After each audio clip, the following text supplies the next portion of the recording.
Alors, je dois tout de suite faire quelques excuses parce que nous présentons aujourd'hui Les Géants d'Asie en 2025, qui est un ouvrage collectif de Jean-Marie Bouissou, François Godement et Christophe Jaffrelot. Alors, François Godement est en déplacement à l'étranger et donc on avait l'espoir d'accueillir deux auteurs, Jean-Marie Bouissou et Christophe Jaffrelot. Mais Jean-Marie Bouissou fait mal au dos et donc il ne peut pas être présent et c'est donc Christophe Jaffrelot qui assurera la présentation de l'ouvrage. Cela étant, les rendez-vous du CAS c'est généralement avec un auteur, donc finalement on n'est pas dépaysé. Et comme Christophe Jaffrelot est spécialiste de l'Inde, chacun comprendra que c'est déjà un sujet qui suffira à nous occuper 1 heure ou 1 heure et demie sans trop de difficultés. Je pense qu'il nous dira 2 mots quand même un peu de la perspective d'ensemble et sur le poids global de l'Asie. Il se concentrera un petit peu plus sur l'Inde dans sa présentation. Et après, vous pourrez lui poser des questions, soit sur son domaine de spécialité, soit éventuellement sur les grands équilibres géopolitiques. Et je suis sûr qu'il pourra répondre sans difficulté. Donc, pourquoi est-ce qu'on a regardé ce sujet? Pour des raisons évidentes. Le basculement économique, démographique vers l'Asie, c'est certainement le fait géopolitique majeur de ce siècle. C'est vrai au point de vue macroéconomique. Chacun constate avec beaucoup d'admiration et parfois un peu de crainte les taux de croissance vertigineux qui sont ceux en particulier de la Chine. Et puis ensuite, de manière plus ponctuelle, il y a régulièrement des exemples de ce que ça représente en termes de taille, en termes de vitesse d'évolution. Juste pour citer un exemple, la semaine dernière, certains d'entre vous ont vu dans Le Monde ces articles assez stupéfiants sur une ville nouvelle de 25 km² créée de toutes pièces dans le Grand Ouest chinois, et on voyait cette véritable armée de bulldozers.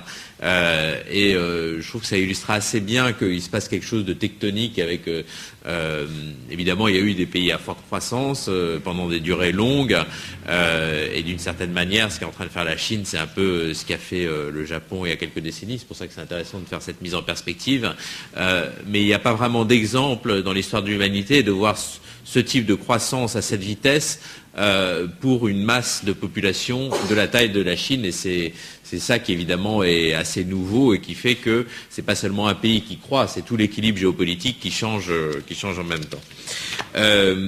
C'est vrai de la Chine, mais c'est vrai aussi de l'Inde, avec des rythmes de croissance qui ne seront pas tout à fait les mêmes, pour des raisons qui sans doute seront abordées.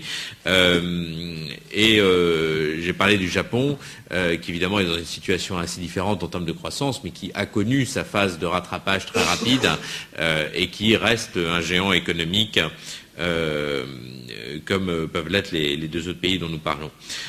Chacun d'entre eux est confronté à des défis qui sont assez différents, mais au moins dans le cas de la Chine et aussi dans une certaine mesure de l'Inde, c'est quand même une question cruciale de savoir finalement on est sur la trajectoire de croissance rapide, est-ce qu'il suffit de tirer le trait ou est-ce que on est face à des évolutions qui peuvent être assez différentes de celles qu'on a connues.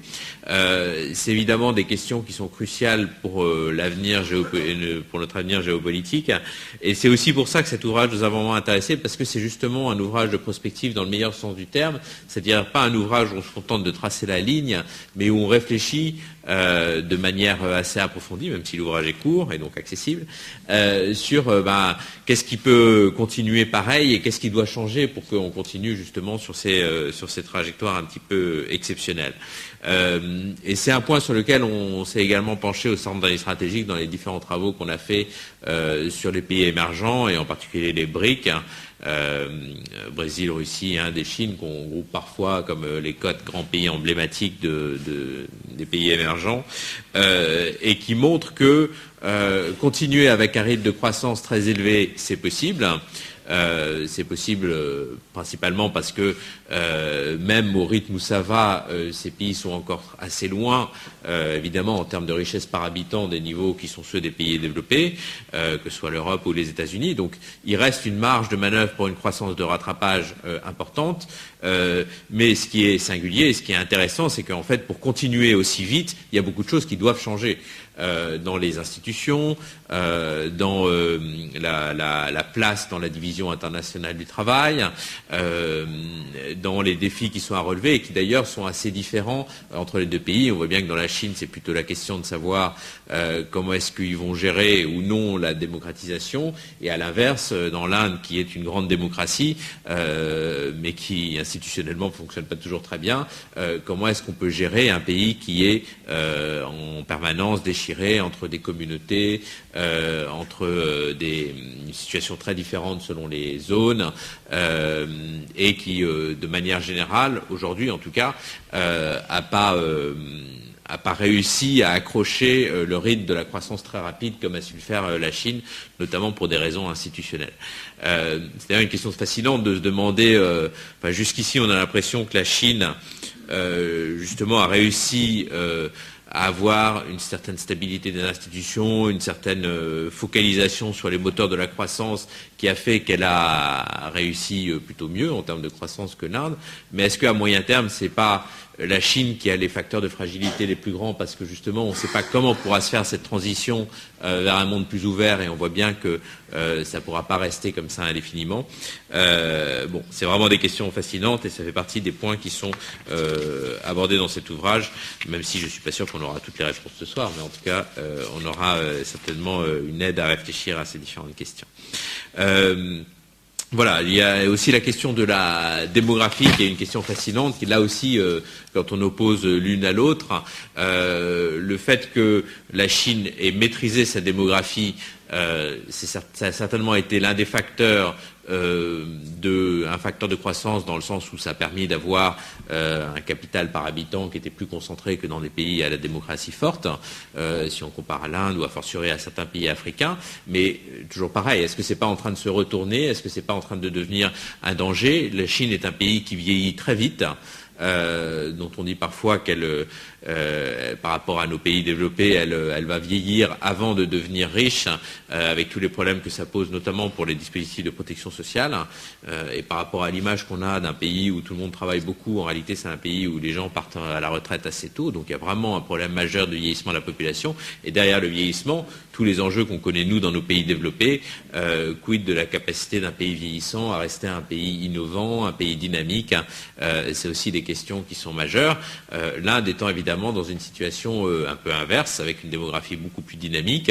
On voit bien que c'est un pays très jeune, extrêmement vivant, mais ça pose tout un tas d'autres questions politiques et sociales sur la capacité à assurer un niveau de vie minimum, à assurer l'émergence d'une classe moyenne dans un pays comme ça où il y a une jeunesse extrêmement dynamique qui veut avoir sa part du gâteau et gâteau total qui, malgré tout, ne croit pas si vite que ça, encore une fois, par rapport à d'autres pays. Donc on voit bien que c'est vraiment des défis majeurs, assez différents entre ces deux grands géants, et c'est pour ça, je trouve que c'est vraiment intéressant d'avoir cette mise en perspective. Le Japon qui a été le premier à passer par là, et la Chine et l'Inde qui sont sur des modèles assez différents, mais qui, à eux deux, ont quand même une grande part de l'avenir géopolitique du monde. Voilà, pour toutes ces raisons, ça nous paraissait un ouvrage particulièrement intéressant. Et on va plus parler des absents, mais seulement de Christophe Jaffrelot, qu'on est très heureux d'accueillir. Merci beaucoup.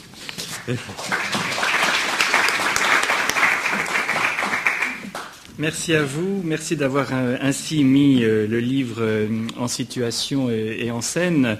J'ajouterai simplement deux choses. L'une à l'attention de Jean-Marie Bouissou, qui n'est donc pas des nôtres ce soir, mais auquel il faut rendre hommage, car cette collection, la collection dans laquelle sort ce livre chez Picquier, c'est la sienne. C'est lui qui en a pris l'initiative, et donc nous allons avoir maintenant chez Picquier des ouvrages non pas seulement de fiction, mais aussi de sciences humaines au sens très large, sciences sociales et humaines, y compris donc de sciences politiques et de prospective. Et il faut saluer cette initiative et cet éditeur qui prend ce risque. Et puis un autre mot en guise de préface pour le CAP, car le centre d'analyse et de prévision qui a avec le CAS quelques affinités, en tout cas dans sa mission, eh bien, est à l'origine de ce livre parce que c'est un carnet ou un des carnets du CAP qui a été la matrice, la base de cet ouvrage. Alors évidemment, comme il datait de 2007, 2008, ce carnet, nous l'avons actualisé car pour parler de l'Asie en 2025, il fallait repartir de 2012. Et c'est ce que nous avons fait, mais la base, elle est là, et cela prouve que les travaux que nous faisons pour l'administration, eh bien, ont aussi vocation à irriguer le débat public, ce qui est, je crois, de très bonne méthode. Alors l'Asie, en effet, vous le disiez, on ne peut pas l'ignorer, et si on doit chercher à identifier la trajectoire d'une région du monde aujourd'hui, c'est d'abord à elle que l'on pense. Les Asiatiques, vous le savez, ont tendance à dire le 19e siècle a été européen, le 20e a été américain, le 21e va être asiatique, il l'est déjà en grande partie, et ce n'est qu'un juste retour des choses, car le 18e était déjà asiatique, donc on boucle la boucle en quelque sorte. Il est certain que la dynamique de cette région est tout à fait spectaculaire, et pour aller en Inde depuis maintenant 28 ans, plusieurs fois par an, eh bien, j'ai pu voir combien l'accélération de l'histoire était palpable.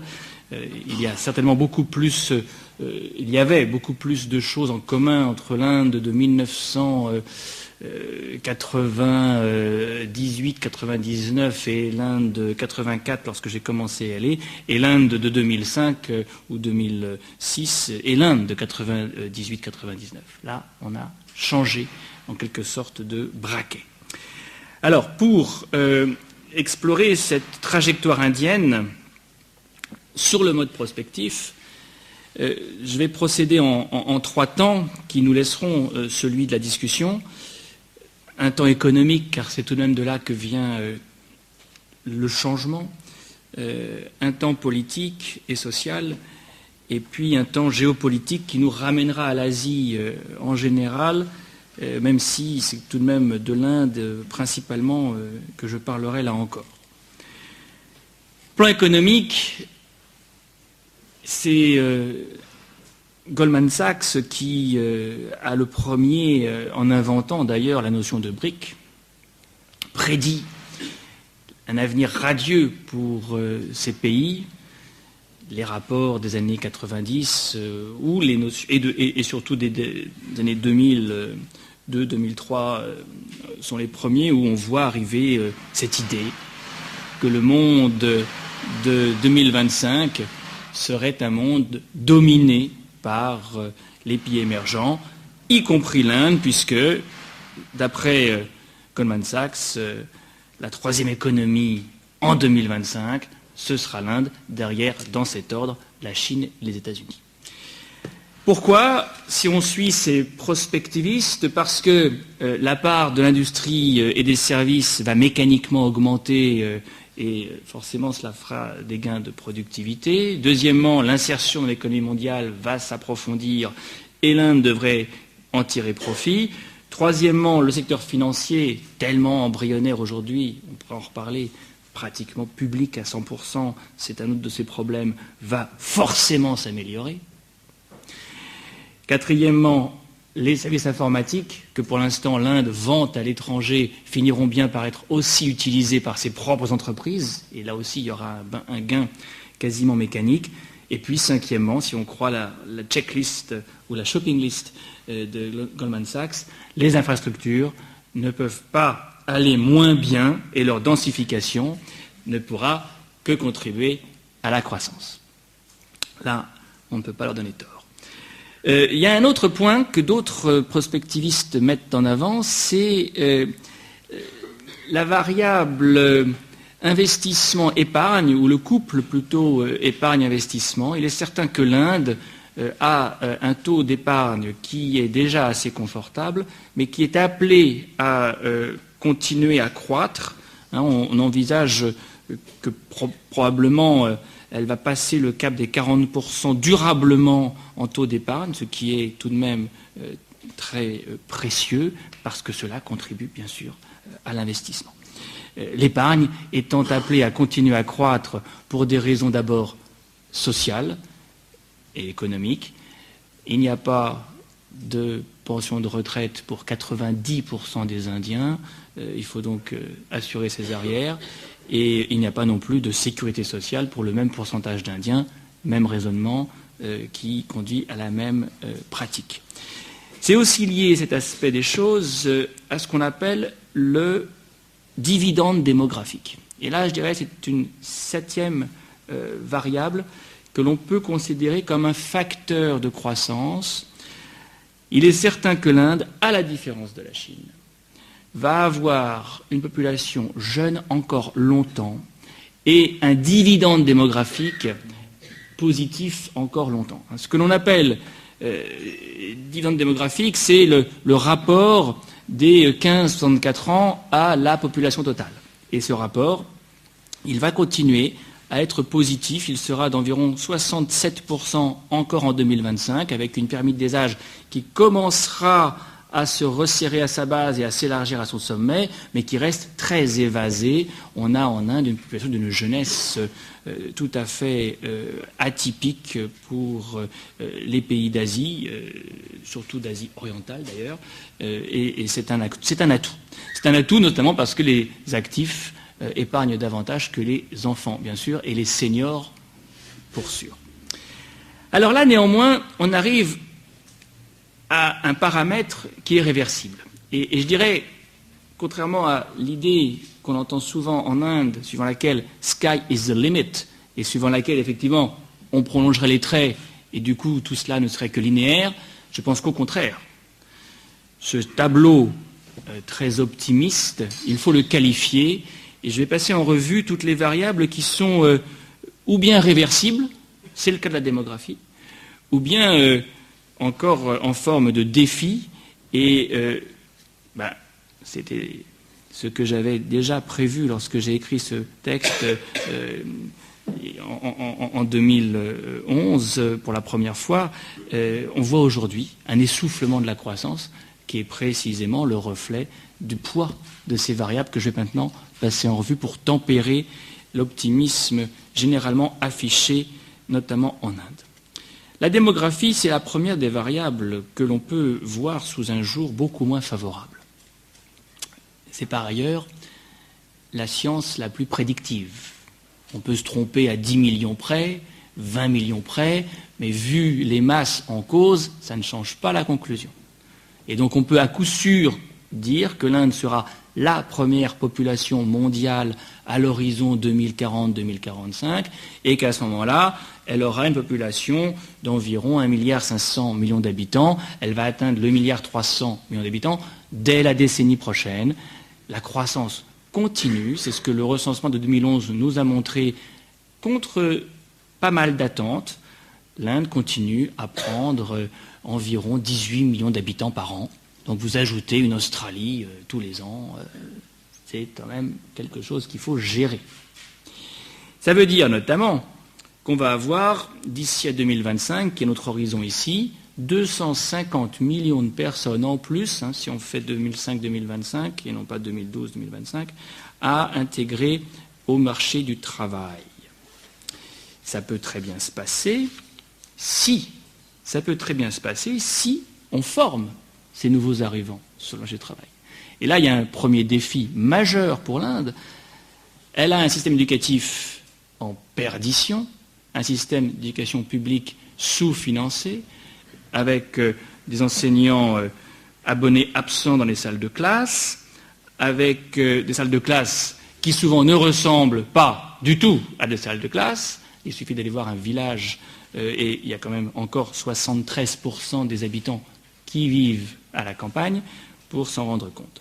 Donc l'éducation C'est le premier des grands défis pour que véritablement la croissance de la population soit bénéfique et qu'on crée des emplois qui permettent d'occuper les paysans qui vont venir à la ville. Et on a aujourd'hui un véritable problème, notamment de formation dans les professions intermédiaires.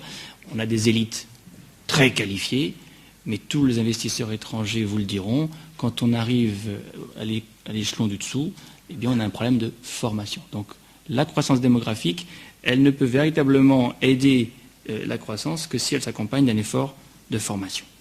Deuxièmement, la croissance démographique, elle va avoir un effet mécanique sur le niveau de vie moyen.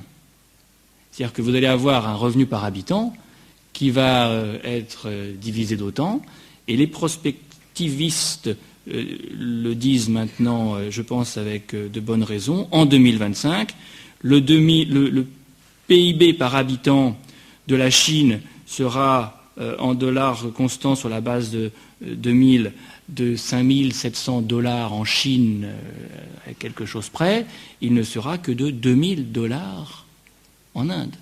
Et on le disait déjà il y a quelque temps, on le dira sûrement encore plus fortement bientôt, l'Inde ne joue pas dans la même division que la Chine. Et elle ne joue pas dans cette même division du fait de ses infrastructures défaillantes, on va y revenir, mais du fait de son niveau de vie. On n'a pas du tout la même échelle de ce point de vue-là.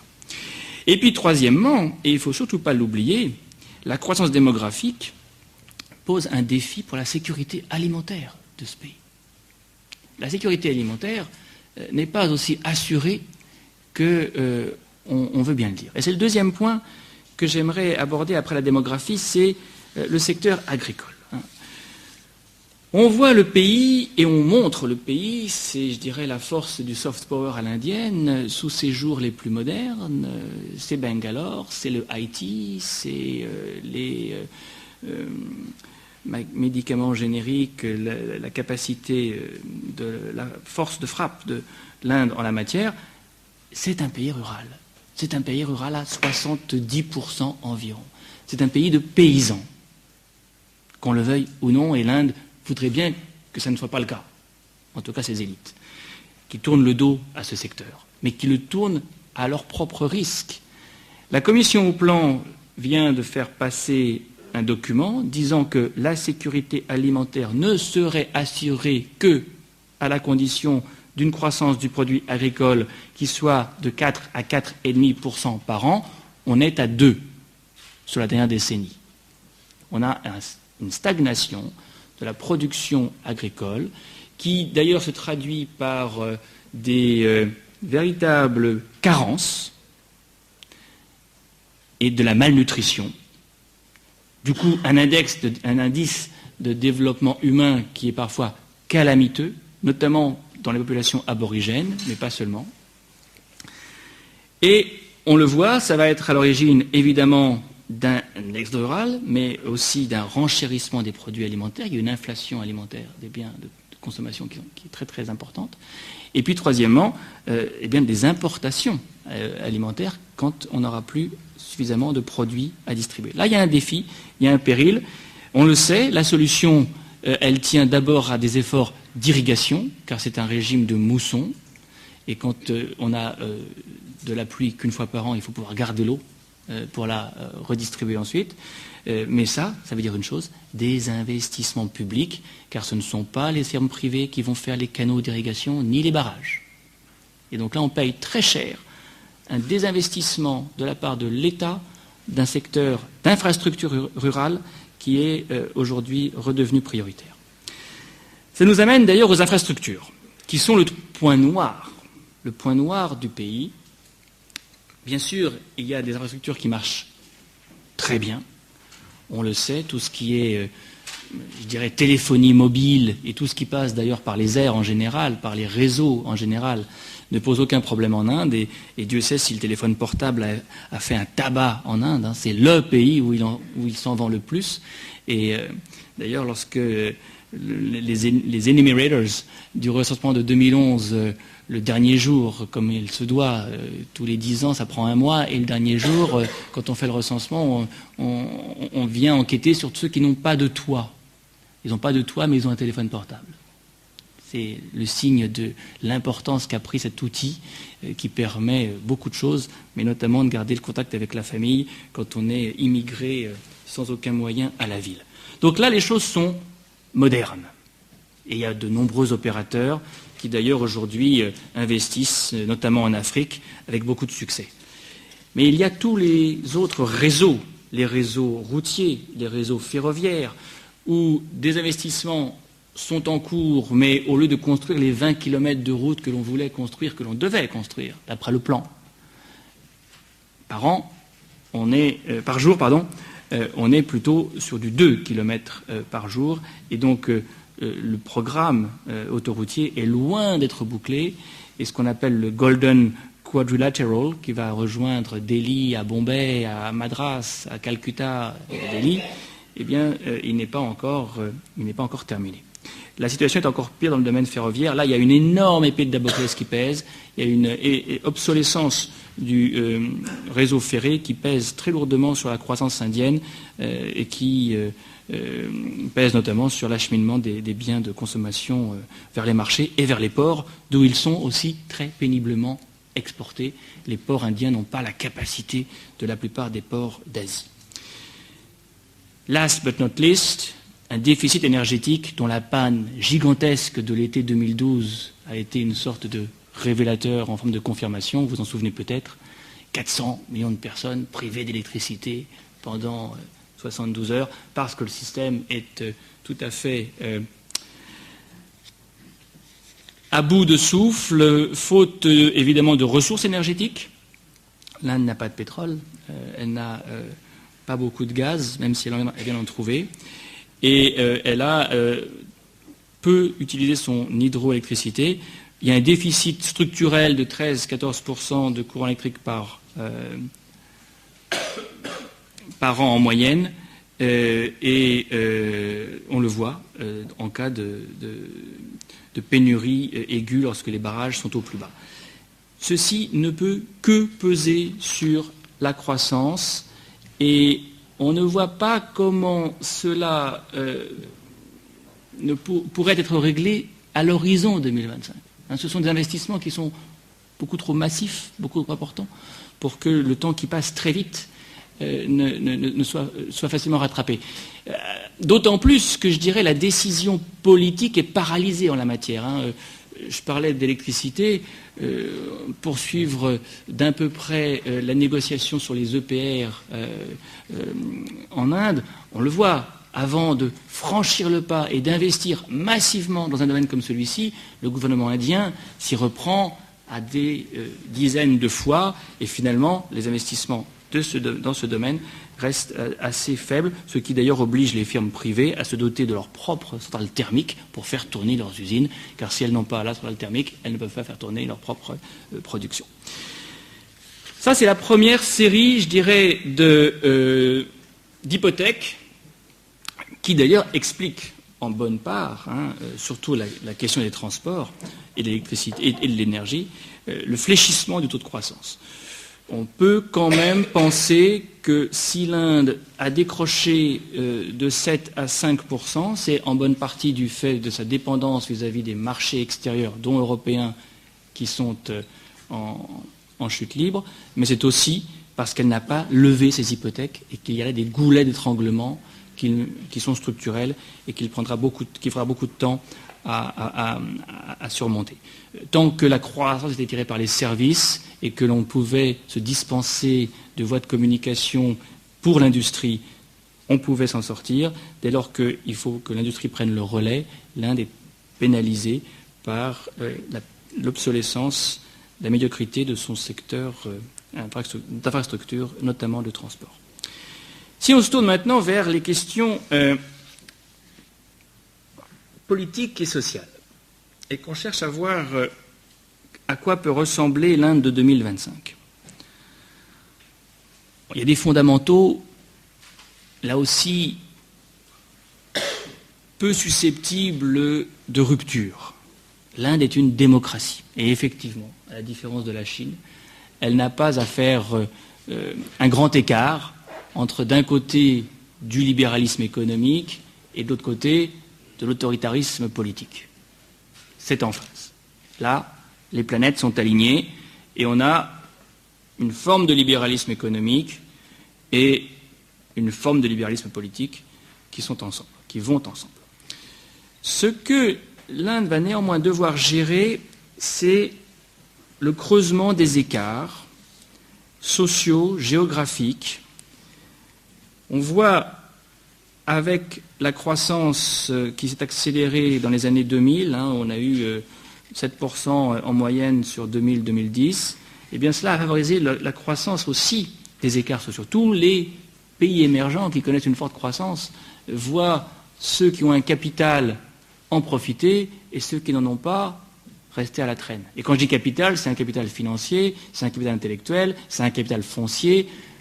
On libéralise, on ouvre de nouvelles perspectives. Ceux qui peuvent investir très vite progressent. Ceux qui n'avaient rien à la base restent plus ou moins là où ils étaient. Il n'y a pas de paupérisation, il n'y a pas non plus de montée en puissance. Et du coup, les écarts se creusent parce que ceux qui sont en tête de la pyramide peuvent en profiter davantage. Donc le coefficient de Gini augmente. Il est passé de 0,325 à 0,370 en seulement 5 ans.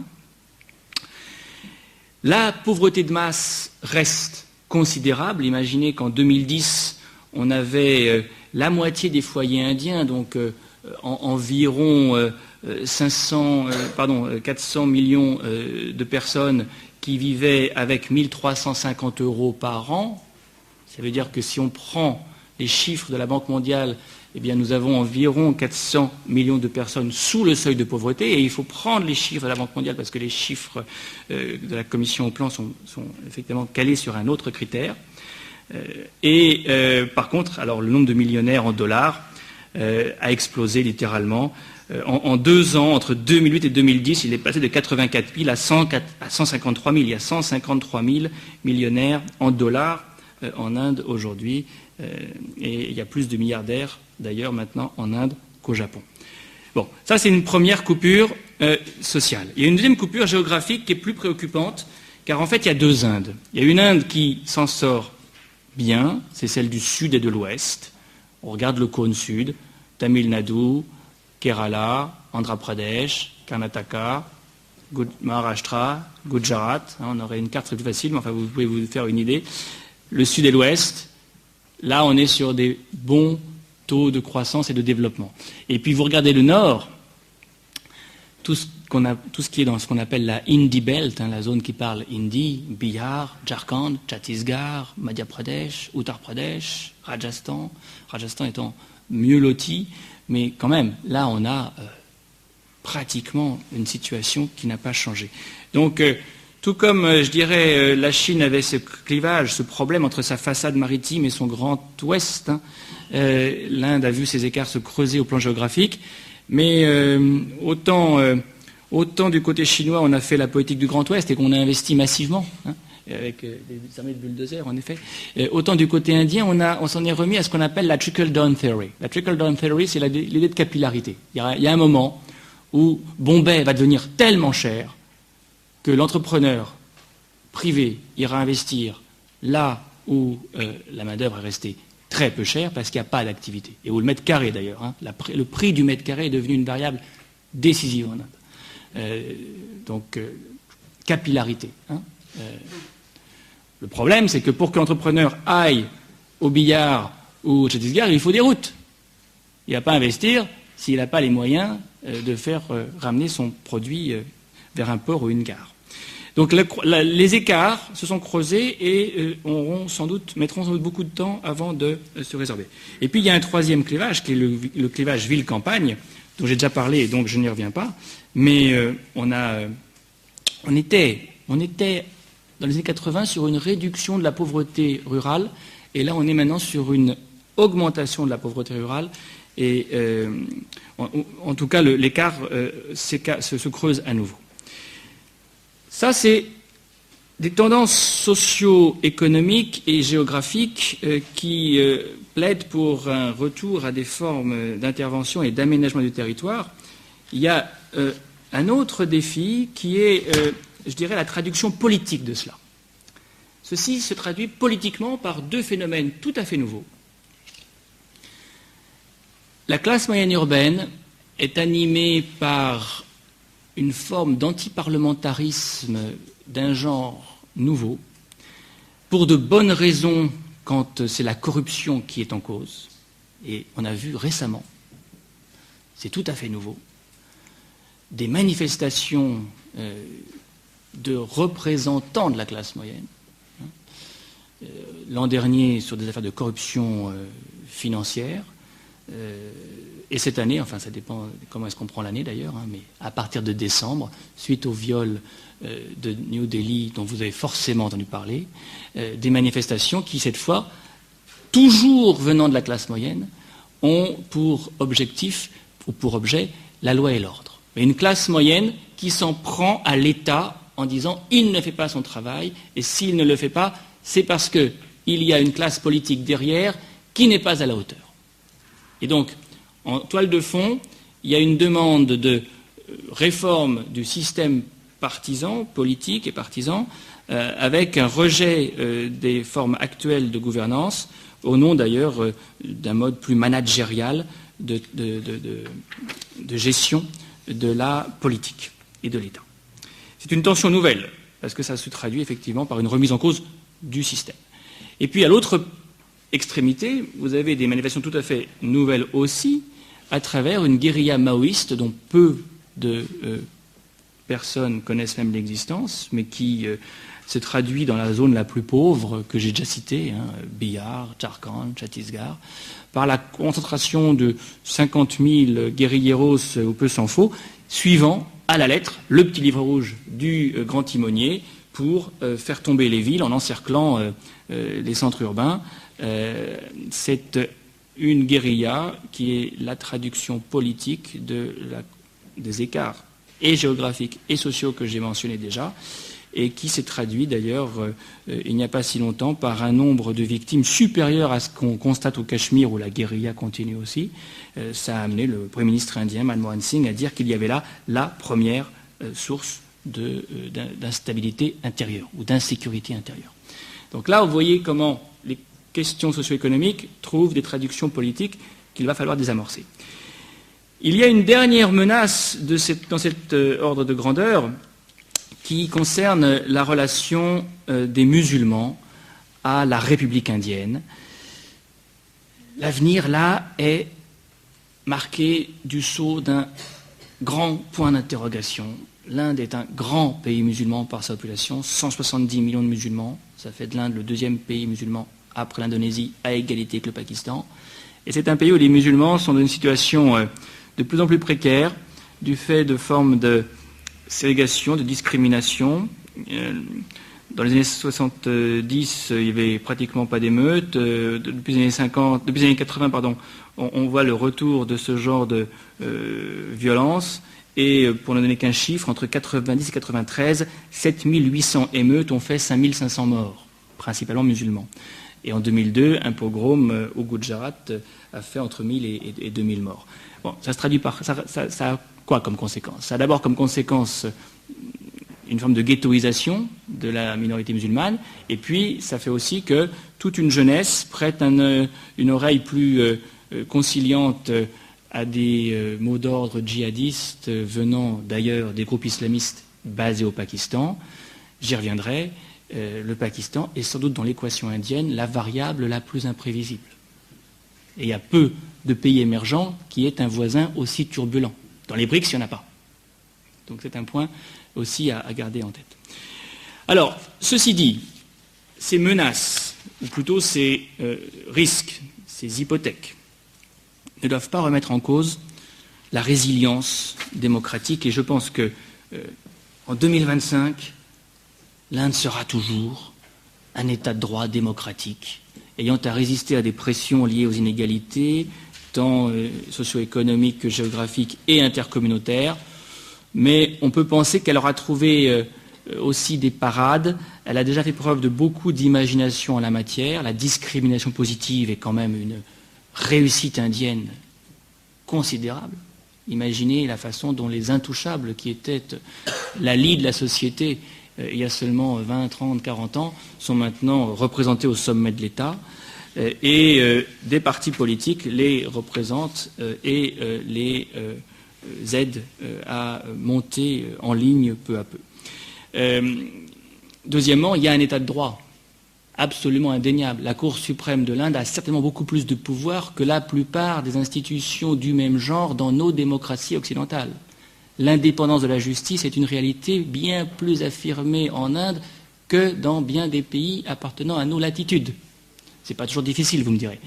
Mais le résultat, c'est que véritablement, des hommes politiques sont mis à l'amende et passent du bureau du ministre à la case prison sans transition. C'est une des choses que l'Inde va continuer certainement à cultiver et c'est un vrai garde-fou. Un garde-fou très précieux pour continuer à avoir ainsi un équilibre des pouvoirs. Et puis, dernier élément, je dirais, qui peut nous rassurer, mais c'est réversible pour le coup, une décentralisation de plus en plus poussée. Longtemps, le parti du Congrès, de la dynastie Nehru-Gandhi, a tenu le pays depuis un centre unique.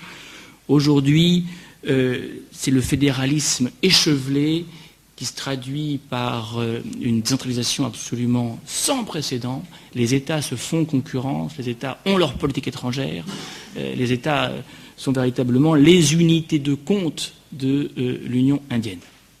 Alors ça a un avantage, c'est que ça amortit les chocs. Et généralement, quand on le centralise, c'est plutôt positif.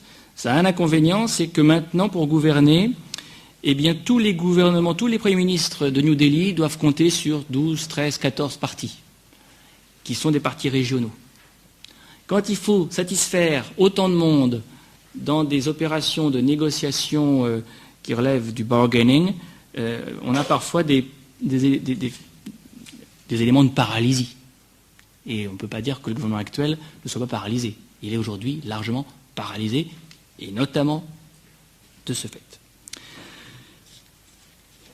Troisième et dernier, je dirais, volet, et j'en aurai fini sans être trop long, j'espère, ce sera plus court d'ailleurs, je vous le promets, la dimension géopolitique. Quelle peut être la place et la stratégie de l'Inde à l'horizon 2025 ? Eh bien, je dirais sans doute la même qu'aujourd'hui, qui est à peu de choses près la même que celle des années 50. En vérité, on change les mots, on change les noms, on ne dit plus non-alignement, on dit autonomie stratégique, mais ça renvoie à la même chose. L'Inde ne veut pas être partie prenante d'alliance. Elle cherche à être indépendante dans le monde et à former des partenariats à géométrie variable, car cela signifie souvent avoir des amitiés ou des proximités incompatibles entre elles. Donc aujourd'hui, l'Inde s'est rapprochée considérablement des États-Unis, mais n'est pas un allié des États-Unis. Et si George Bush a fait quand même de très belles concessions à l'Inde pour lui permettre d'acquérir de la technologie nucléaire civile, les Américains n'ont pas été payés en retour par le moindre des grands contrats qu'ils convoitaient, CF, les F-16, ou même Westinghouse, en tout cas GE pour ce qui était du nucléaire. Donc il y a une proximité, elle est très forte, elle s'est beaucoup affirmée, mais ce n'est pas une alliance. Et c'est à peine un partenariat. De même, l'Inde continue à être très proche de Téhéran, en dépit des pressions américaines, et l'Inde ne rompra pas avec l'Iran, car elle y voit un allié de revers par rapport au Pakistan, pourquoi s'en priver ? Et puis, ça permet d'équilibrer aussi la force saoudienne. Et d'ailleurs, il y a un rapprochement aussi avec l'Arabie saoudite, ce qui est vraiment le grand écart parfait. Car il faut ajouter dans la région une collaboration sans précédent avec Israël, qui est devenu le deuxième fournisseur d'armes de l'Inde.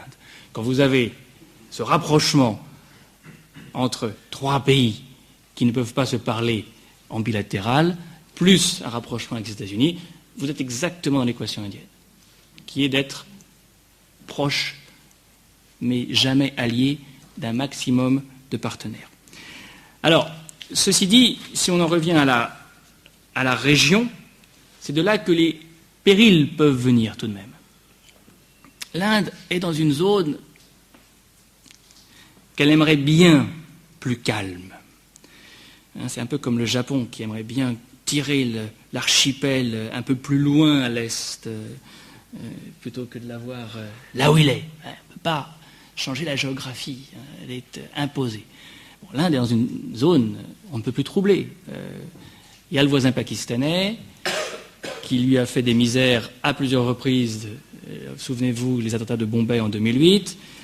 Il y a la base de repli afghane où elle essaie d'avoir un pied, mais c'est si difficile qu'aujourd'hui elle doit y réfléchir à deux fois. Et puis il y a surtout le voisin chinois. Le voisin chinois qui est en pleine expansion, qui est en train de tisser ce qu'on appelle un collier de perles, qui va à coup sûr Myanmar, Bangladesh, Sri Lanka, jusqu'au Pakistan. Dans toutes ces localisations-là, la Chine établit des bases qui ne sont pas explicitement militaires, mais qui peuvent le devenir. Et puis il y en a d'autres qui sont en gestation. Les Seychelles pourraient bien tomber, entre guillemets. L'Inde vient de se faire recaler un très important contrat pour l'aéroport de la capitale. Pareil dans d'autres endroits. Bref, il y a un sentiment d'encerclement. Et face à cela, l'Inde se sent coincée parce que d'un côté, elle voudrait bien résister et faire du containment. D'un autre côté, elle ne veut pas s'aliéner la Chine car c'est très risqué de prendre la Chine à rebrousse-poil. C'est d'autant plus risqué qu'aujourd'hui, la Chine est le premier partenaire commercial de l'Inde. Alors, pas parce qu'on commerce avec la Chine qu'on est amis. Les Taïwanais savent ça par cœur, les Japonais aussi. Les Indiens se retrouvent dans une espèce de tension. Et sortir de cette tension n'est pas facile.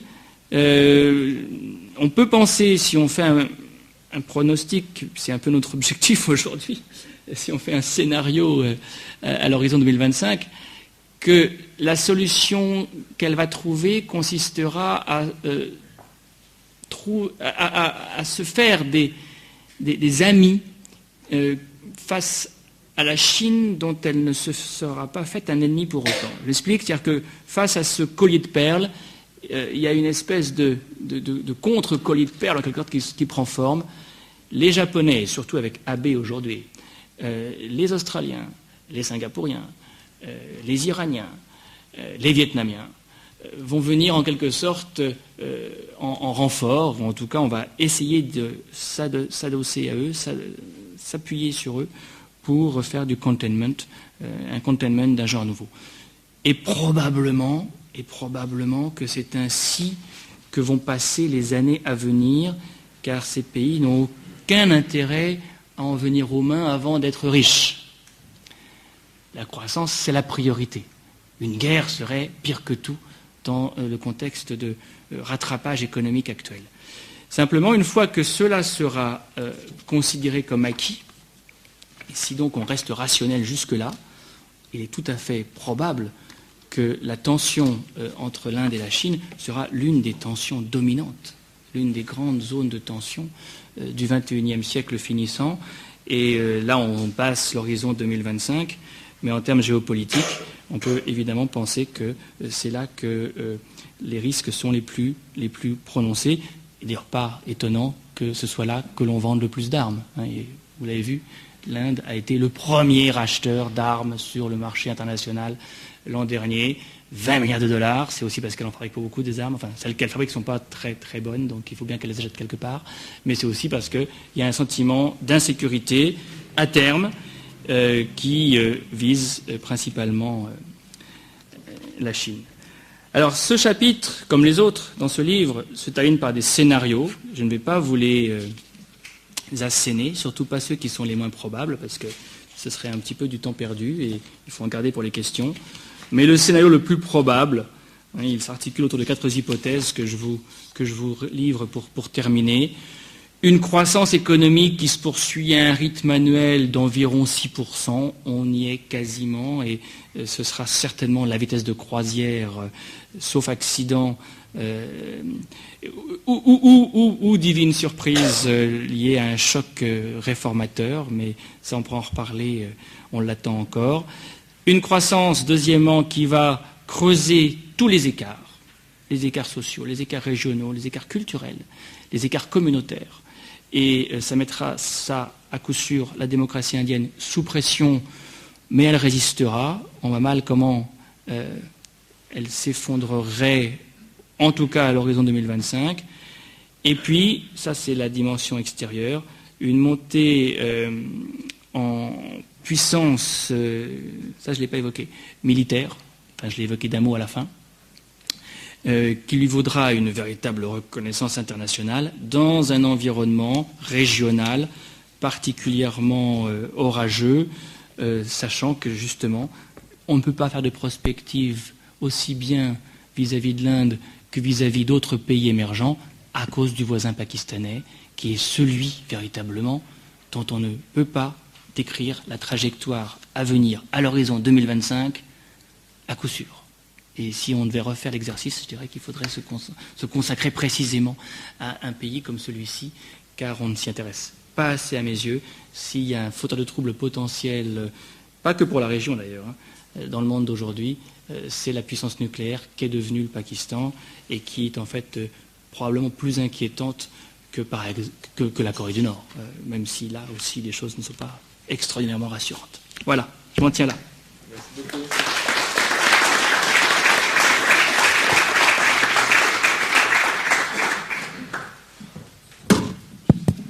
Merci beaucoup pour cette présentation passionnante. Effectivement, on avait de quoi faire rien qu'avec l'Inde. C'est peut-être trop ambitieux d'ailleurs de faire une séance sur les trois. Mais bon, je pense qu'il y aura pas mal de questions déjà là-dessus.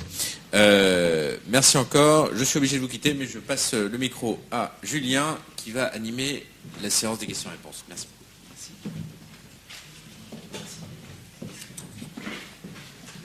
Merci, bonsoir. On va prendre quelques questions. D'abord, peut-être une question qui nous vient des internautes. Une question toute simple. Celui que vous avez évoqué au début de votre exposé, les questions agricoles, nous avons le souvenir de la révolution verte des années 60 qui a permis à l'Inde d'être autosuffisante. Est-ce que l'Inde aujourd'hui est en mesure de recourir à une politique similaire pour permettre son autosuffisance? Est-ce qu'elle en prend le chemin, ou en tout cas est-ce qu'elle s'efforce de refaire cet effort qu'elle a fait à l'époque? C'est une très bonne question, et en fait pour y répondre il faut rappeler ce qu'était la Révolution verte. La Révolution verte, c'est 3 éléments combinés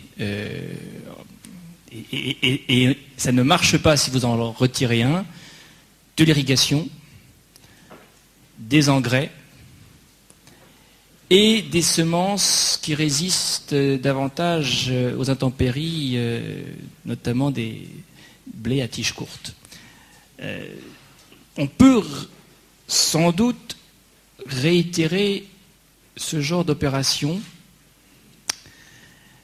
et il le faudrait, c'est clair, notamment parce que les zones qui ont été déjà bénéficiaires de la Révolution verte s'essoufflent.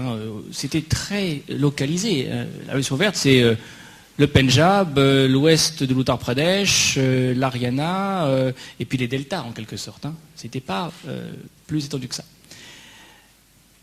Il faut, c'est là où l'État est nécessaire, investir dans l'irrigation, subventionner les engrais, et certainement systématiser des semences qui soient résistantes à de nouveaux types d'ailleurs de problèmes, notamment des sécheresses de plus en plus prolongées. Mais ça veut dire une chose claire et précise, c'est qu'il est nécessaire de mettre l'État dans la boucle. Et ça n'a pas été la tendance actuelle. La tendance a été de sous-traiter au secteur agroalimentaire le développement du milieu rural. Et on a pensé que en donnant des possibilités d'investissement à des grands groupes comme Reliance d'ailleurs, le numéro 1 du CAC 40 indien, si j'ose dire, eh bien on pourrait avoir la force d'investissement financier nécessaire. Non, Reliance investit dans le baby corn et le cornichon parce qu'il a des marchés, ou la tomate cerise parce qu'il a des marchés à l'export, mais c'est pas ça qui va nourrir les Indiens. Et donc là, on a un problème d'investissement public et donc de finances publiques. Monsieur ?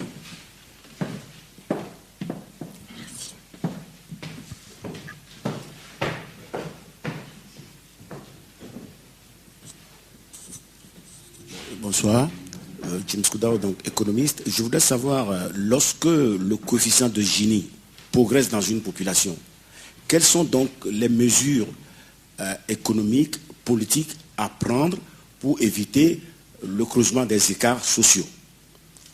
La deuxième question, est-ce que vous avez défini aujourd'hui que l'Inde est dans une région assez houleuse? Que pensez-vous donc de cette partition qui est intervenue donc en 1947 pour que l'Inde ait aujourd'hui un voisin aussi turbulent qui est le Pakistan? Deux questions très différentes, mais tout aussi pertinentes l'une que l'autre. La première, dans le cas indien, vous savez, l'un des grands défis qui permettrait de contenir ces écarts, c'est de rendre le secteur informel un peu moins sauvage, entre guillemets. On a aujourd'hui en gros 10% de la force de travail qui est salariée et 90% de la force de travail qui est dans l'informel. Les 10% de salariés ont tout ce qu'il faut, y compris la protection sociale, parce que la plupart des grandes firmes accordent la retraite, l'assurance maladie, et pour le salarié, et pour son conjoint, et pour ses parents, et pour ses enfants. Quand vous êtes chez Tata, il n'y a aucun problème. Les 80 autres %, alors évidemment, il y a 60% de paysans dans le tas, mais il y a toute cette masse de manœuvres qui est dans le secteur informel, industriel et des services, qui est dans la précarité la plus totale en ville. Et donc, ce serait une première façon de contenir en quelque sorte, de donner un filet de sécurité. Et le gouvernement y a beaucoup pensé, y a beaucoup travaillé. Sonia Gandhi nous a sollicité pour qu'on lui dise ce que c'était que la protection sociale à l'européenne. Elle en avait une idée puisqu'elle est italienne elle-même, mais c'était un des projets. C'est un projet sur lequel ils ont calé. Ça reste néanmoins un horizon d'attente. Et si on veut d'ailleurs que la démographie finisse par se réguler, c'est en passant par des retraites qu'on y arrivera. Parce qu'on n'aura pas autant besoin d'un fils pour subvenir à ses besoins si on sait qu'on a une pension à la fin de la carrière. Alors l'autre question sur 47, on ne va pas refaire l'histoire, mais en un sens, elle est parfaitement pertinente parce que c'est de là que viennent tellement des maux de cette région. L'Inde est encore, je dirais, à penser ses plaies de la partition de 47. Cette affaire n'a pas été digérée, le Pakistan n'a pas trouvé une vitesse de croisière, une stabilité. Le fait que le Bangladesh fasse sécession a encore accentué le sentiment d'insécurité du Pakistan vis-à-vis de l'Inde, justifiant sa quête de la parité par l'arme nucléaire. Enfin, voilà. Un incident, si j'ose dire, en entraîne un autre, et finalement une chaîne de conséquences nous amène dans cette situation, de risque élevé.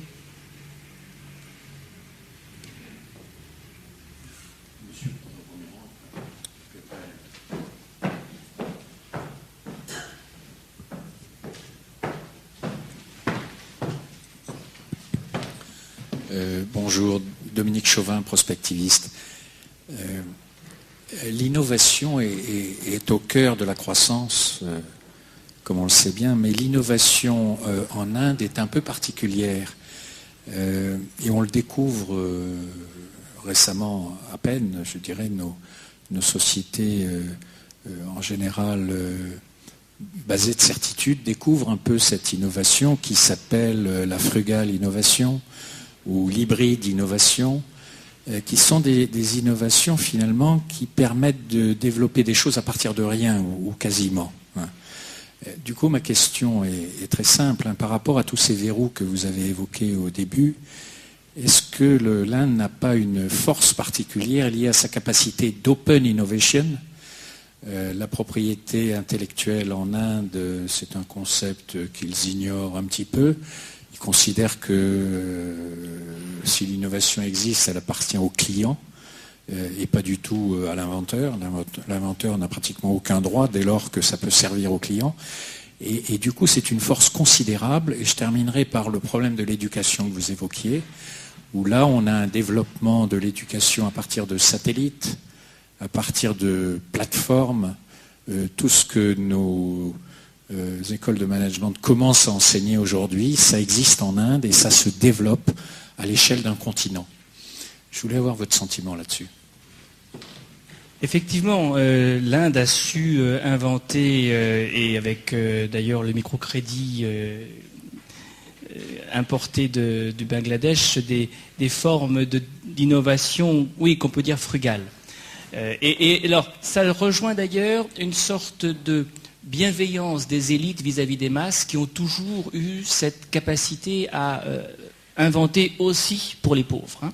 Donc on a vu l'Indian Space Research Organization, l'équivalent du CNES français, donner des bornes reliées effectivement à des satellites aux villageois pour qu'ils sachent à quel prix leurs produits seraient achetés sur les différents marchés du district, etc. Bon. De même, l'éducation, effectivement, on peut dire par e-education, hein, qu'on voit effectivement beaucoup plus ailleurs qu'en France. Ça, je dirais, effectivement, à l'échelle de l'Inde, comme vous le dites, pour 7% de la population qui accède à l'enseignement supérieur. C'est là le problème. C'est-à-dire que l'innovation, elle va surtout avoir des effets de long terme si elle finit par toucher les masses. Et je dirais, dans le cas de l'éducation, pour regarder cet exemple, le vrai défi, c'est le primaire. C'est réussir à faire que des gens sortent du système primaire en sachant lire et écrire. Et ça ne peut pas passer par autre chose que des écoles. Il faut vraiment des écoles. On a alors aujourd'hui d'ailleurs une fin d'éducation, hein, FAIM, telle que beaucoup de parents mettent leurs enfants dans le secteur privé. Une estimation circule comme quoi il y aurait plus d'enfants scolarisés dans le privé que dans le public en Inde. C'est quand même un comble. Mais c'est parce que le système est tellement déficient qu'ils n'ont pas le choix. Alors, ça sera peut-être une des solutions à terme. Mais un système éducatif qui permette de scolariser les enfants jusqu'à au moins 10-12 ans d'une manière sérieuse, c'est un point qu'on ne peut pas, je pense, remplacer par de l'innovation seulement. Vous voyez, je pense qu'il faut un système et que là, on ne fait pas l'économie d'un investissement public. Monsieur le deuxième rang, là. Après,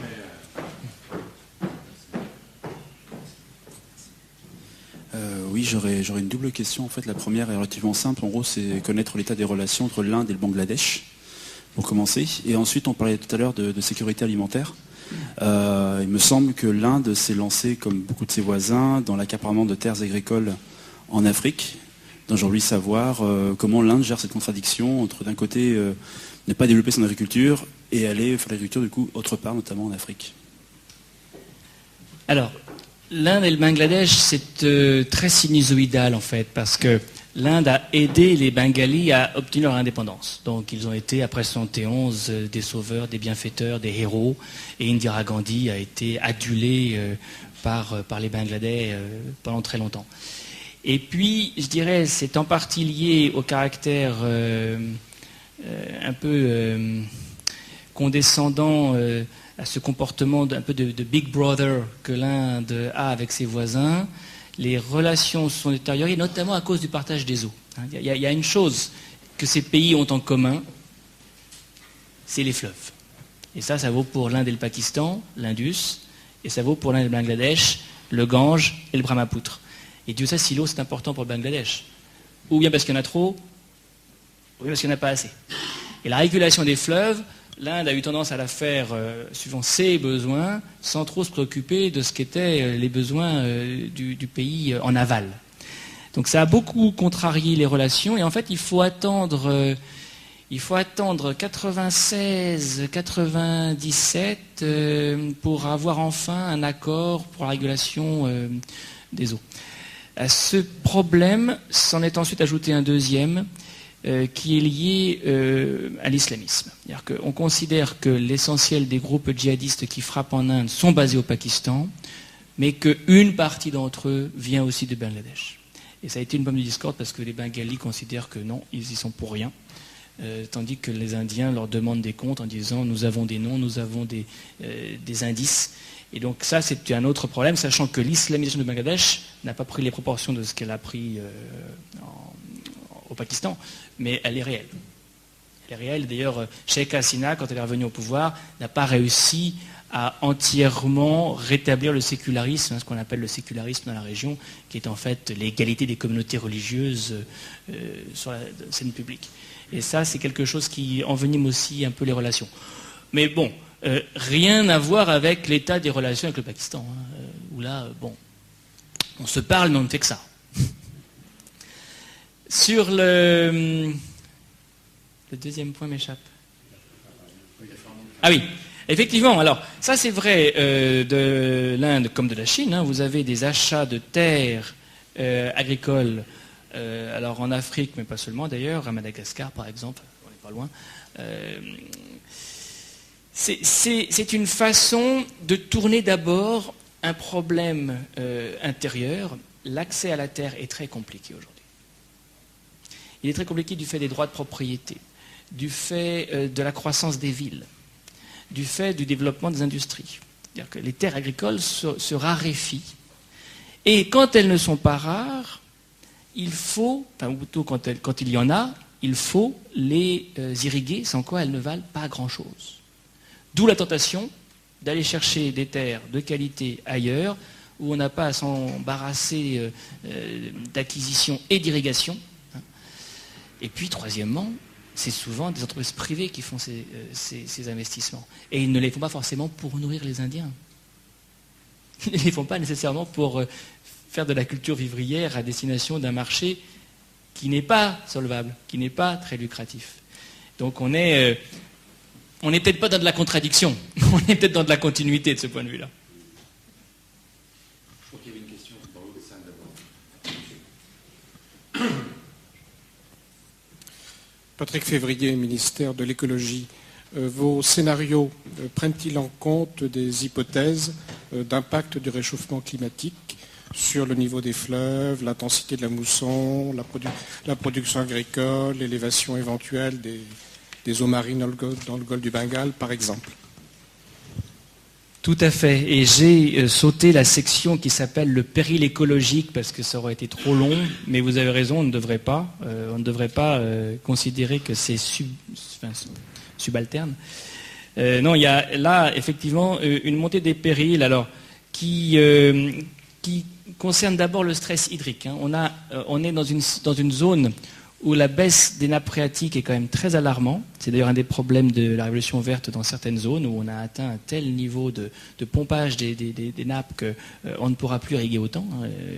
Toute la région de Delhi, d'ailleurs, c'est lié aussi à la population, hein, bien sûr. Donc, stress hydrique lié à la baisse de certaines nappes phréatiques, lié aussi à terme, et ça rejoint la question du réchauffement climatique, à la fonte des glaciers himalayens. On va, c'est sûr, maintenant, sans qu'on puisse donner une date, ce serait très hasardeux, vers une réduction considérable des glaciers himalayens. Ça veut dire quoi? Ça veut dire que des grands fleuves, l'Indus, le Gange, le Brahmaputra, toujours les mêmes, hein, qui prennent leurs sources dans cette région, vont se trouver transformés à terme en oued, au sens où le niveau montera vraiment quand il pleuvra. Mais il n'y aura plus cette alimentation continue qui vient des glaciers. Le problème sera encore plus criant au Pakistan. C'est clairement le pays où le stress hydrique va être le plus fort. Mais l'Inde n'y échappera pas, et il faudra effectivement gérer cette question. Alors, qui est internationale aussi d'ailleurs, hein, parce que certains de ces fleuves, c'est le cas notamment du Brahmaputra, passent par la Chine avant d'arriver en Inde. Hein. Et aujourd'hui, on sait qu'une des craintes de l'Inde, c'est de voir le Brahmaputra en partie détourné par les Chinois pour leurs propres besoins. De même, réchauffement climatique, comme vous le disiez, aura une importance sur la production de denrées. Je vous lis ce qui est une citation. D'une part, l'élévation du niveau des océans pourrait submerger en partie les grands deltas et les plaines côtières qui sont les greniers arides de l'Inde, poussant quelques 50 millions de paysans à migrer. On est toujours à l'horizon 2025. D'autre part, une élévation de seulement 0,5 degré de la température hivernale suffirait à faire diminuer la production de céréales de 17%, selon un rapport, c'était une citation, de l'Intergovernment Panel on Climate Change. Donc on a effectivement, et c'est donc dans un horizon qui n'est pas si lointain, un facteur additionnel pour la question alimentaire, qui tient à l'évolution du climat. À cela s'ajoute la question de la pollution atmosphérique, qui a pris des proportions fortes, surtout dans l'Inde du Nord, surtout dans cette Inde qui est très continentale, qui n'est pas balayée par les vents, en tout cas l'hiver. Et on a maintenant dans la région de Delhi ce qu'on appelle un smog, ça a été inventé ailleurs, un smog qui empêche d'ailleurs parfois les avions d'atterrir et les trains de rouler, tellement il est épais. Ça m'est arrivé entre décembre et janvier à plusieurs reprises déjà. Ça, c'est un phénomène qui est lié aux émissions de CO2. Alors, Delhi a pris quelques mesures. C'est la Cour suprême qui les a prises, parce qu'aucun homme politique ne voulait prendre ce risque pour sa popularité, d'interdire ces moteurs et de bus et de taxis qui crachaient une fumée noire. Et donc, tous les deux, bus et taxis, fonctionnent maintenant au CNG. Je ne sais pas comment on traduit ça le Compressed Natural Gas, mais qui est beaucoup plus propre. Et du coup, l'arrière de tous les taxis est pris par une bonbonne.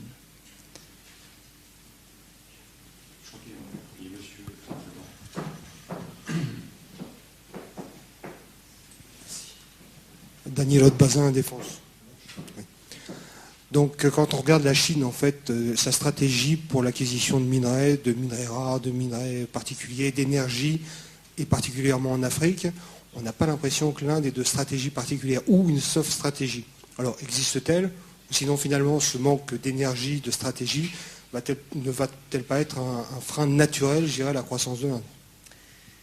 Effectivement, mais c'est le reflet de deux modèles différents. C'est-à-dire que pour garder l'exemple africain, ceux qui agissent en Afrique du côté indien, ce sont d'abord des firmes privées.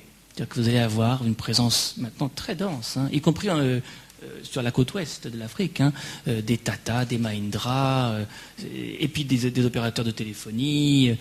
Voilà, ce seront des opérateurs privés, alors qui seront en lien avec l'État quand même. Il y a un nexus. Mais ce n'est pas la stratégie chinoise, effectivement, qui est, elle, beaucoup plus centralisée en un sens. Maintenant, les acquisitions, enfin plutôt la prospection dans le domaine énergétique, c'est quand même du côté des firmes publiques de l'énergie qu'on la voit. ONGC, c'est l'acteur majeur de cette action, va faire de la prospection, va acheter des champs pétrolifères, parfois en s'associant aux Chinois pour ne pas que les prix des mises aux enchères ne s'élèvent trop. On se partage ensuite ce qu'on aura acheté à deux, en espérant qu'on aura la bonne moitié.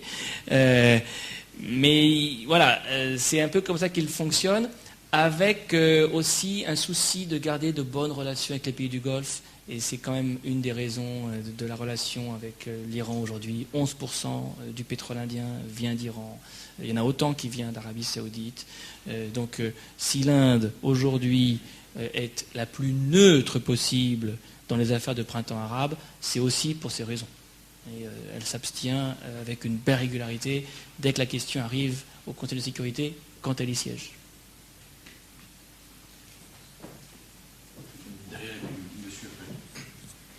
Oui, bonsoir. Vous décriviez en fait pour l'Inde une démocratie en fait assez forte, mais est-ce qu'il n'y a pas certains qui imagineraient éventuellement un risque de dislocation du pays en fait à terme, qui pourrait reposer soit en fait au clivage avec la religion musulmane et le voisin pakistanais, ou avec le fait qu'il y a quand même dans ce pays beaucoup de langues différentes, et donc du coup est-ce qu'il y a vraiment une idée d'État en tant que tel qu'on le conçoit dans nos pays? Non, ça je crois que je dirais c'est un danger qui appartient quand même au passé. C'est-à-dire que l'Inde a réussi à gérer, c'est vraiment à son honneur, la diversité linguistique par le biais du fédéralisme. Elle a redécoupé sa carte. Et elle l'a redécoupée plusieurs fois. À chaque fois qu'un groupe linguistique souhaitait disposer de l'autonomie, eh bien, on a redimensionné les périmètres pour que le fédéralisme soit un fédéralisme de petites nations, en quelque sorte. Et comme je vous le disais, chaque État parle sa langue, ou peu s'en faut. Alors, il y a des problèmes qui demeurent. Aujourd'hui, il y a un débat à Andhra Pradesh, il y a une zone qui est en train de demander l'autonomie. Elle ne l'aura peut-être pas tout de suite, mais je ne pense vraiment pas que le risque d'éclatement de ce point de vue-là soit fort. Et du côté des musulmans, ils sont répartis d'une manière assez égale à travers le territoire. C'est-à-dire que vous n'avez qu'une zone à majorité musulmane, c'est le Cachemire. Et la question du Cachemire, je dirais, elle n'est pas réglée. Mais pourquoi est-ce qu'elle déboucherait sur une sécession davantage en 2025 qu'en 1970 ? Vous voyez, il n'y a pas de raison. Cette militarisation du Cachemire, hélas, va continuer. Non, le risque nouveau, du point de vue musulman, il peut venir du nord-est. Parce que vous avez dans la région de l'Assam une immigration bangladeshi très importante, de plus en plus rejetée par les populations locales, qui se traduit maintenant par des émeutes et qui relèvent plus parfois du pogrom. On a 35% de musulmans dans cette zone et ça devient une ligne de fracture. Là, on peut certainement être beaucoup plus inquiet sur l'évolution à venir.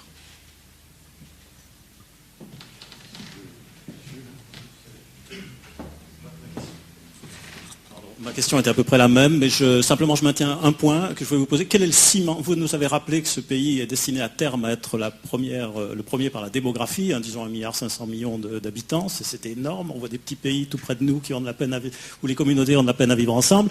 Qu'est-ce qui va faire le ciment de 1,5 milliard d'habitants où il n'y a pas un pouvoir fort, où il y a 17 ou 18 langues officielles, plusieurs centaines de langues parlées, où il y a des antagonismes religieux ? Quel est le ciment de 1,5 milliard d'habitants à terme ?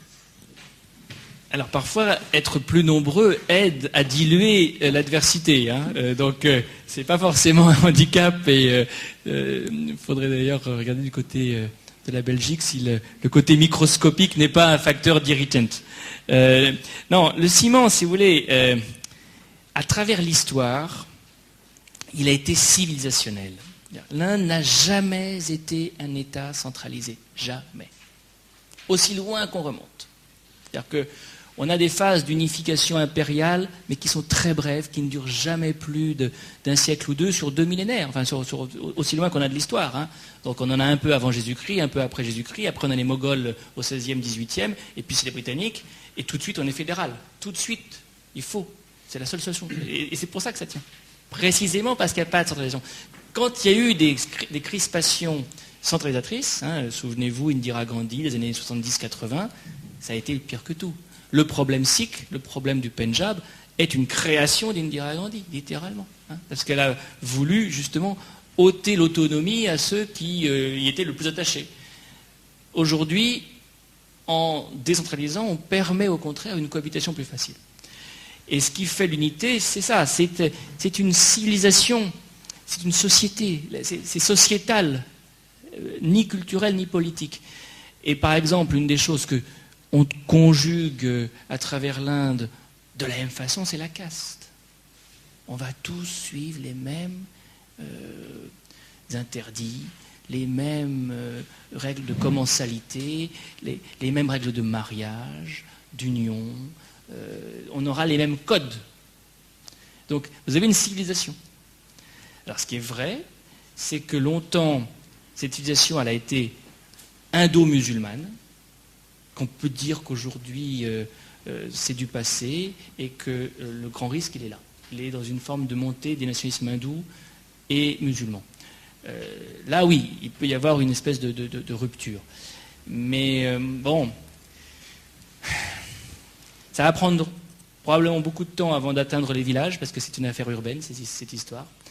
Et dans les villages, on continue. Alors, les hindous vont sur les tombes des saints soufis, et les musulmans vont venir écouter les gourous hindous. On est dans du syncrétisme. On respecte, alors pour le coup, un autre code dans l'ère spirituelle, enfin dans le domaine spirituel, qui est le maître en sagesse, le maître à penser, celui qui a des pouvoirs, les pouvoirs de guérison, les pouvoirs. C'est ça le religieux au niveau local. Et ça transcende les clivages hindous-musulmans. C'est civilisationnel. On le sait, les civilisations sont périssables. Il est possible que celles-ci aussi, un jour, finissent par se désintégrer. Je vais vous prêter votre micro parce qu'il y a une question là d'un internaute. Face à cette expansion démographique, est-ce qu'il y a de la part des pouvoirs, des gouvernements, des provinces ou centrales, une politique de maîtrise de la démographie? On se souvient de l'époque d'Indira Gandhi, où on offrait un transistor en échange d'une stérilisation, par exemple. Est-ce qu'aujourd'hui, j'imagine que les moyens et les incitations ont changé, mais est-ce qu'il y a une politique de maîtrise de la démographie? Oui, il y en a une, mais je dirais elle est un peu hypothéquée par le passé, parce que lorsque on échangeait, entre guillemets, la stérilisation contre un transistor, c'était la méthode douce. Entre 1975 et 1977, Sanjay Gandhi, le fils d'Indira, a présidé à un programme bien plus radical, et on a, par force, stérilisé 8 millions de personnes. Ce qui est resté un traumatisme. Ça, dont on a effacé la trace dans la mémoire collective, et en tout cas dans la publicité qu'on fait du pays, peu de gens ont ce souvenir, hein, et peu de gens le savent d'ailleurs. Mais ça a été pendant 18 mois une véritable torture, on peut le dire. Et il y a beaucoup d'ouvrages de fiction qui rendent beaucoup mieux que la réalité. Il n'y a toujours pas d'histoire de ça. On n'a pas écrit. Ce n'est pas écrit. Ça n'existe pas. C'est une page noire. Bon, en tout cas, elle a marqué les esprits. Et donc aujourd'hui, toute politique de planning familial suscite une crainte. D'autant plus que, comme je disais, il n'y a pas de retraite, donc il faut un fils. Il le faut aussi pour des raisons rituelles d'ailleurs, mais enfin aussi purement socio-économiques et alimentaires. Donc on est dans de l'incitation plus que dans de la coercition ou de la contrainte. Néanmoins, on voit quand même une révolution démographique petit à petit s'amorcer pour des raisons autres, pour des raisons, je dirais, d'embourgeoisement. Il faut, pour réussir dans le monde d'aujourd'hui, avoir une bonne éducation, ça coûte cher, et on ne veut pas disperser ses moyens. Donc on a moins d'enfants pour être sûr qu'ils fassent des études et qu'ils réussissent. Et puis pour des raisons tout simplement de modernisation de la condition féminine. De plus en plus de femmes travaillent. Et elles travaillent à la ville dans des métiers qui ne sont pas toujours compatibles avec une vie de mère comme auparavant on l'avait. Donc c'est la modernisation de la société finalement, hein, qui va être à l'origine d'une forme de baisse de la fécondité tout simplement, et donc d'une révolution, d'une transition démographique. Voilà.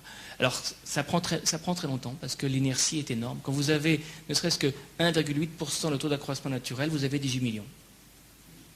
Et donc ils sont bas en fait. Hein, et certains États comme le Kerala a des taux inférieurs à nos taux les plus bas d'Europe. On est au niveau de l'Italie ou de l'Espagne, on est à 1,3. Oui, mais 1,3, quand vous êtes à 1,3 sur une telle masse, avant que la machine s'arrête, elle met beaucoup de temps à ralentir. On va prendre peut-être une dernière question. J'en ai deux. L'une sur l'évolution du système des castes et de la façon dont il influe. Je sais qu'il y a une certaine souplesse, mais comment ça marche, comment ça se passe. Et deuxièmement, sur les perspectives d'émigration économique, et notamment vers le pays du Golfe. Alors effectivement, la caste change. C'est un sujet auquel j'ai consacré un livre, donc on peut la faire courte, mais c'est quand même un gros sujet. Vous avez un système des castes qui est à l'origine vertical, avec au sommet le brahman et à la base l'intouchable, et c'est structuré suivant le pur et l'impur, suivant le principe du pur et de l'impur, qui est héréditaire, hein, qui est inné. Ce système vertical, avec, je dirais, l'influence de la discrimination positive en faveur des basses castes, il s'est transformé. Quand les intouchables ont pu s'élever simplement parce qu'ils avaient droit à un quota dans la fonction publique, dans l'université, ils ont pris des positions de pouvoir, tout simplement. Et du coup, ils ont manqué au respect traditionnel de l'inférieur pour le supérieur. Et ça a fini par s'éroder, voire voler en éclats. Donc la verticale a eu tendance à se transformer en horizontale, c'est-à-dire qu'il y a toujours de la caste, mais la caste est un groupe d'intérêts plus qu'un rang ou un statut dans une hiérarchie bien déterminée. Donc on est dans du corporatisme en un sens. Les basses castes sont des groupes aussi fermés qu'avant, aussi endogames qu'avant, mais ne se considèrent plus comme de basse caste. D'ailleurs, on ne dit plus intouchable, on dit dalit. Et ils sont dans une compétition pour la part des dépouilles, au sens américain, des spoils, pour la part du gâteau que représente notamment l'État. Et les quotas, c'est d'abord dans l'appareil d'État qu'ils ont lieu, y compris dans les fermes publiques d'ailleurs. En résumé. La diaspora, enfin l'immigration, oui, alors à destination du Golfe, ça c'est évident. On a probablement aujourd'hui une dizaine de millions d'Indiens dans le Golfe. C'est aussi une des raisons de la neutralité vis-à-vis du printemps arabe. Quand vous avez autant d'Indiens à Bahreïn, vous n'avez pas forcément intérêt à prendre parti pour qui que ce soit. Mais je dirais la diaspora, elle est surtout importante maintenant vis-à-vis des États-Unis. C'est là la nouveauté. Il y a 2 millions à 3 millions d'Indiens, enfin 2 500 000 à coup sûr, 3 millions si on compte le Canada, d'Indiens aux États-Unis. Des gens qui ont remarquablement réussi. Quand vous regardez, et ça c'est le recensement américain qui est extraordinairement riche de ce point de vue-là par rapport au nôtre, par religion, par origine géographique, par niveau de vie, par profession, ils sont au top. Ils sont ingénieurs informaticiens à la Silicon Valley. Ils sont CEO, regardez, des grandes firmes américaines, Pepsi Cola, une jeune indienne, elle est plus si jeune maintenant, mais enfin, elle a pris la tête de Pepsi Cola à 45 ans. Bon, dans les milieux d'avocats d'affaires, médecins spécialisés, à cause du push factor aussi. C'est-à-dire que les quotas ont aussi bouché l'horizon de certains des gens de haute caste qui n'ont plus réussi à aller dans les facs de médecine aussi facilement qu'avant dans ces cas-là. On traverse l'Atlantique, enfin le Pacifique, et on arrive aux États-Unis pour refaire sa vie. Donc ça, c'est un énorme atout. Parce que ça fait que l'Inde a ce levier vis-à-vis des Américains et que, je dirais, aujourd'hui, de nombreux Indiens ont un pied aux États-Unis, un pied en Inde. Alors beaucoup de leurs enfants sont d'ailleurs dans les universités américaines. Aujourd'hui, il y a 100 000 Indiens sur les campus des meilleures facs américaines. On se les arrache d'ailleurs dans de nombreuses universités américaines. Et ça fait maintenant 10 ans que ça dure. La croissance du nombre d'étudiants indiens aux États-Unis est formidable. Ils sont passés derrière les Chinois parce qu'ils ont un problème pour payer l'université américaine. Les Chinois n'ont pas autant. Mais c'est tout récent ce fléchissement. C'est lié à la croissance qui est un peu en berne. Et on peut penser qu'ils vont continuer à être un lien, un trait d'union entre les deux. Donc, ces deux choses, tant le Golfe que les pays nord-américains, expliquent l'incroyable montant des remittances. L'Inde est le premier pays, et de loin, du point de vue des envois de salaire, des revenus. C'est des dizaines de milliards de dollars tous les ans qui permettent de payer la facture énergétique, par exemple. Merci. Finalement, ce petit livre, de par sa richesse, pouvait donner lieu à 2 ou 3 rendez-vous du CAS. On souhaite un bon établissement à Jean-Marie Bouissy. En tout cas, merci beaucoup, Christophe Jaffrelot, pour cette conférence très intéressante. Merci, au revoir.